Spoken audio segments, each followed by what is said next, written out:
On his Telegram account, Ukraine's commander-in-chief gave a sobering assessment. The situation had worsened, he said, his forces under attack across the front line. The Russian military remains tactically poor, but it is proving adaptable.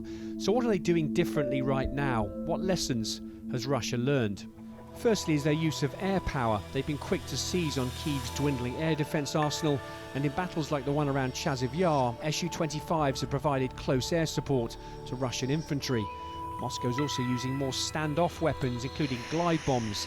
This year alone, they've dropped 3,500 of them on Ukrainian troops, a 1,600% increase on last year. MiG-31 interceptors are also keeping Ukraine's air force at bay. These can operate inside Russia, launching long-range R-37M missiles that can hit Ukrainian jets 125 miles away. Russia's also using more loitering munitions like the Lancet. The latest version carries a 5-kilo thermobaric or high-explosive warhead. Another change seems to be the tempo of Russian adaptation itself.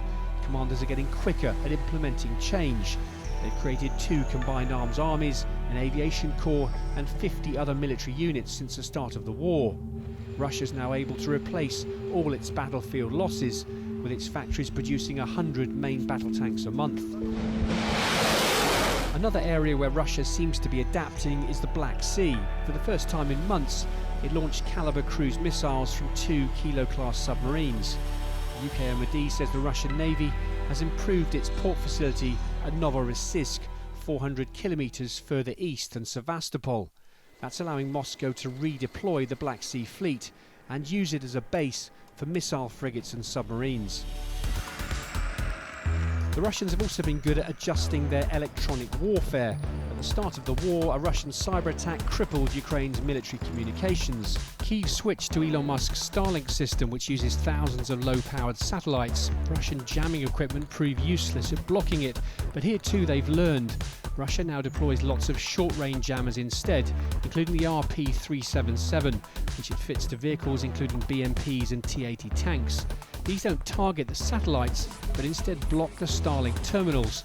They also jam signals to Ukrainian radios and supposedly the radio link to FPV drones, although their effectiveness is questionable. Finally, not so much a lesson learned, more a confirmation, for the Kremlin at least, of Russian doctrine. The UK MOD says 415,000 Russian troops have been killed or injured in Ukraine, about 87% of its total pre-war personnel.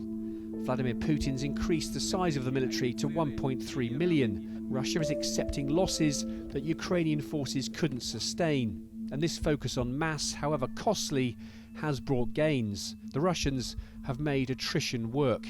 Ukraine, of course, is countering many of these adaptations and coming up with its own, but Russia is undoubtedly learning from past mistakes and getting better at rectifying them. Ukraine now facing an ever more cunning foe. Simon Newton, Forces News.